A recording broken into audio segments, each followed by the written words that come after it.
আচ্ছা, মেয়েদেরকে ঘরের বাইরে যাইতে সত্যি কি আল্লাহ নিষেধ করছেন?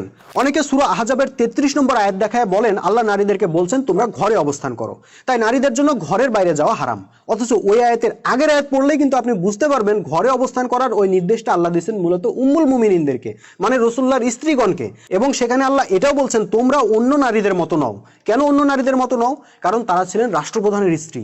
মদিনায় রাসূল সাল্লাল্লাহু আলাইহি ওয়াসাল্লাম তো ছিলেন রাষ্ট্রপ্রধান, কাজে রাসূলুল্লাহর পরিবারকে কিছু রাষ্ট্রীয় প্রটোকল মেনটেন করতে হয়েছে যাতে তাদেরকে নিয়ে মুনাফিকরা বা ইসলামী রাষ্ট্রের শত্রুরা কোনো ষড়যন্ত্র সফল করতে না পারে। আজকের যুগেও রাষ্ট্রপ্রধানদের পরিবারগুলোর দিকে তাকিয়ে দেখেন, তারা কি যেখানে খুশি যাইতে পারে, যা খুশি করতে পারে? পারে না, কারণ তাদের সঙ্গে রাষ্ট্রীয় বিরাট স্বার্থ জড়িত থাকে। কিন্তু আপামর জনসাধারণের জন্য ওই নির্দেশ নয়। আপনি রাসূল সাল্লাল্লাহু আলাইহি ওয়াসাল্লামের নারী সাহাবীদের ইতিহাস দেখেন, তারা কি অবরোধবাসিনী ছিলেন? মোটেও নয়। ঘরে, বাইরে, সংসারে, সংগ্রামে, বাজারে, চিকিৎসায়, রণাঙ্গনে, মসজিদে, সফরে এমন কোনো জায়গা ছিল না যেখানে রাসূল সাল্লাল্লাহু আলাইহি ওয়াসাল্লাম নারীদের অংশগ্রহণ নিশ্চিত করেননি।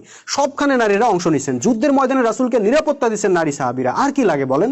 কাজে নারীদের জন্য ঘরের বাইরে যাওয়া নিষেধ, এটা মোটেও সত্য নয়। আল্লাহর দেওয়া স্বাধীনতার মানদণ্ড মেনে মেয়েরা জাতীয়, সামাজিক, রাষ্ট্রীয়, অর্থনৈতিক, সামরিক ইত্যাদি সকল কর্মকাণ্ডে অংশগ্রহণ করতে পারবে এবং তা করাটাই হলো রাসূল সাল্লাল্লাহু আলাইহি ওয়াসাল্লাম ও সাহাবীদের আদর্শ।